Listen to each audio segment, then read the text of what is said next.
La matinale de Radio Classique avec David Abiker. Stéphane, votre invité à l'occasion des Voix de l'économie, c'est le directeur général des laboratoires Pierre Fabre. Bonjour Éric Ducournau. Bonjour Stéphane Peterzi. Bienvenue sur Radio Classique. Le président américain Donald Trump a présenté cette nuit sa nouvelle stratégie en matière de tarifs douaniers. Il instaure des droits réciproques, 20% pour l'Europe, 34% pour la Chine. Au global, la moyenne est à 24%.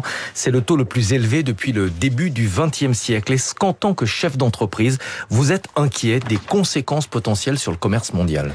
Bien sûr, parce qu'elles seront énormes, et donc il va y avoir 2 temps probablement. Il y a le temps de cette annonce, et puis après, le temps d'accords qui vont être passés entre les États. Le sujet des droits de douane, c'est comme le sujet de la fiscalité, c'est extrêmement complexe, et il y a beaucoup, en fait, probablement de choses qui vont se décider après. Mais effectivement, c'est un coup de massue quand même sur le commerce mondial. Le commerce mondial, c'est aussi un facteur d'équilibre du monde, c'est aussi un facteur de paix, que les États puissent échanger, que les pays puissent échanger également ce qu'ils fabriquent, ce qu'ils créent, et donc je pense qu'on reviendra probablement à des choses plus rationnelles que certaines annonces d'hier, mais le président américain est forcément légitime à faire ce qu'il fait là. Ça me renvoie au modèle de l'entreprise Pierre Fabre, qui finalement, quand on fabrique dans une zone comme la zone euro, nous on a moins de 5% de nos intrants, c'est-à-dire de tout ce qu'on utilise pour fabriquer nos produits, à peu près 500 millions d'unités par an, vient de la zone européenne, 95%. Mais finalement, on n'aura qu'une application de droit de douane quand on va exporter vers les États-Unis. Donc ça nous crédibilise, j'allais dire, encore dans notre modèle. Comment est-ce que l'Europe doit réagir ? À votre avis, est-ce que la réponse doit être symétrique ? Est-ce que l'escalade, c'est forcément la bonne solution ? Alors, je pense qu'il y aura probablement pas d'escalade, mais de la symétrie, comme vous le dites. De toute façon, à un moment, c'est la première des réponses. C'est une négociation. Donc, probablement que la première des réponses, c'est la symétrie. Mais on sait très bien qu'à la fin, la symétrie n'est pas logique par rapport à ces sujets-là. Pourquoi ? Parce qu'en fait, on parle de pays qui ont des capacités industrielles, qui ont des capacités économiques qui sont très différentes. Et quand même, cet équilibre mondial qui s'est construit au fil des années tient compte d'une proportionnalité. C'est-à-dire, dans les principes économiques, il y a la symétrie et puis il y a aussi la proportionnalité. Et la proportionnalité, ça va dire par exemple que quand il y a des conventions comme les conventions de Rio ou de Nagoya sur les actifs d'origine végétale, on va pas faire le même retour à bonne fortune suivant que l'État est très dépendant de ça, parce qu'en fait il n'a que ça comme ressources naturelles, ou s'il a d'autres ressources naturelles, ou s'il est déjà industrialisé. Et je pense que ces principes-là, qui construisent le commerce mondial depuis la fin de la Deuxième Guerre, vont probablement revenir à l'ordre du jour à un moment. Qu'est-ce que ces nouvelles règles vont changer pour vous ? Le laboratoire Pierre Fabre réalise 70% de son chiffre d'affaires en Europe, mais également 30% dehors. Tout à fait. Alors 70%, vous l'avez dit, en Europe, donc globalement c'est le chiffre de nos exportations.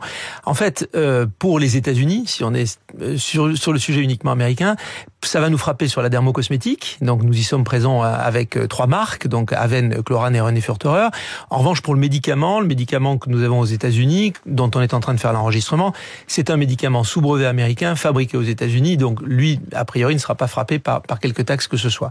Vous avez annoncé une forte croissance de vos résultats pour 2024. Est-ce que vous restez quand même optimiste pour 2025, malgré cette guerre commerciale qui est en train de se mettre en place à marche forcée ?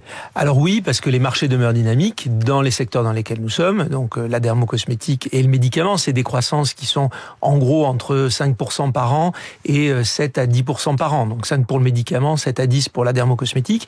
Donc ce sont des marchés très dynamiques. Aussi parce que Pierre Fabre, même si nous faisons plus de 70% de notre chiffre à l'international, en fait, il y a encore beaucoup de zones du monde dans lesquelles nous ne sommes pas développés. Donc ça laisse aussi beaucoup de possibilités de développement dans l'avenir. Et puis parce que, évidemment, notre modèle va être éprouvé, comme tous les modèles, dans ce contexte international. Mais globalement, nous sommes sur des marchés qui sont en forte croissance. Il y a de la demande mondiale, donc ça nous soutiendra. Vous souhaitez vous développer à l'international. Est-ce que vous allez, conséquence de ces annonces hier soir à Washington, prospecter d'autres marchés qui n'étaient pas forcément prévus au départ? Vous voulez dire par rapport aux États-Unis? Oui. Alors, je pense qu'il ne faut pas oublier que les États-Unis demeurent quand même assez incontournables dans beaucoup de domaines. La taille de la population, 350 millions d'habitants, le niveau de vie économique... leur propension à consommer. Leur propension à consommer, tout à fait. Donc, en fait, le niveau de traitement, quand on parle du médicament en particulier, c'est une population qui est très bien soignée. Donc, nous ne devons pas oublier, j'allais dire, les États-Unis. États-Unis. Ça va probablement rebattre les cartes, effectivement, par rapport à des pays qui sont en croissance aujourd'hui, qu'on appelait avant les pays en voie de développement, et qui vont probablement profiter aussi de ça, parce que d'une certaine façon, une fois le choc passé, eh bien, ça va rétablir des équilibres un peu dans tous les sens. Mais les États-Unis seront toujours incontournables, en tout cas pour nos métiers. J'aimerais qu'on parle d'un autre sujet. En France, en Europe, la réindustrialisation prend beaucoup plus de temps que prévu. Vous êtes un peu le contre-exemple, puisque 83% de votre production est basée en France, donc vous connaissez bien le sujet. Pourquoi est-ce qu'il est si difficile de réindustrialiser la France ?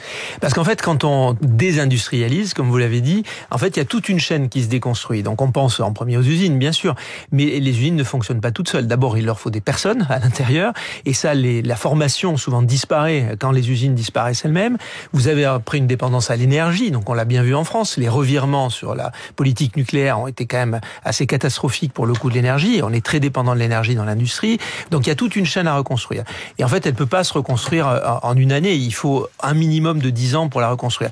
Et j'insiste un peu sur ce sujet, mais il faut pas oublier qu'il y a l'investissement industriel, il y a la capacité à construire des usines, il y a la capacité à artificialiser des terres, parce que c'est important aussi. Et à la fin, il y a la formation, parce que si on ne forme pas des collaborateurs pour travailler dans ces usines, par définition, elles ne fonctionneront pas. La Commission européenne a annoncé plusieurs mesures pour alléger les contraintes réglementaires des entreprises. Est-ce que vous avez le sentiment que le compte y est ? Non, il n'y est pas. Il n'y est pas en particulier en France, parce que même si la Commission a annoncé certaines choses, vous savez que parce qu'il y a eu des retranscriptions dans le droit français qui ont été plus rapides que dans d'autres États, la CSRD, on va se trouver à appliquer certaines mesures que aucun autre État n'appliquera. Donc non, le compte n'y est pas encore. Directive sur le reporting extra-financier. Voilà, merci. Donc on va forcément être encore pénalisé un peu en France, mais en tout cas, on peut saluer cet effort.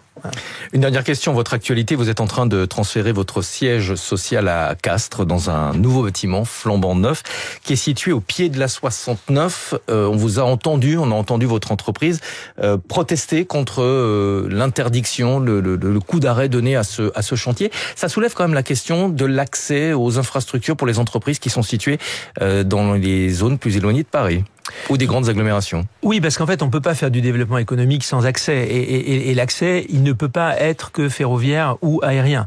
Quand on est, comme la ville de Castres, donc c'est un bassin de 120 000 habitants, avec les communes qui sont autour, si vous voulez, il n'y a pas d'accès régulier par le train, par exemple. Il y a une seule ligne, une seule voie ferrée, donc en fait, ça permet pas le transport des hommes et des marchandises en continu. Et il y a une ligne aérienne qui ne dessert que Paris.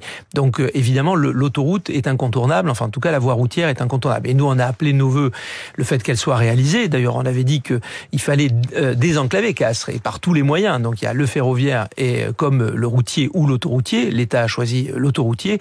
Et je vous annonce d'ailleurs que dans une procédure d'appel qui a été déclenchée par la société autoroutière, eh bien, nous nous y joindrons par une intervention volontaire aujourd'hui même. Merci beaucoup, Éric Ducournau, directeur général des laboratoires Pierre Fabre. Merci de votre accueil. Stéphane, à demain pour toute l'actualité économique dès 6h. Dans un instant, Karine Dijoux. Et si on parlait français, suivi des coulisses de la politique, l'Assemblée est-elle prête à voter le texte supprimant l'exécution provisoire en matière d'inéligibilité des élus ?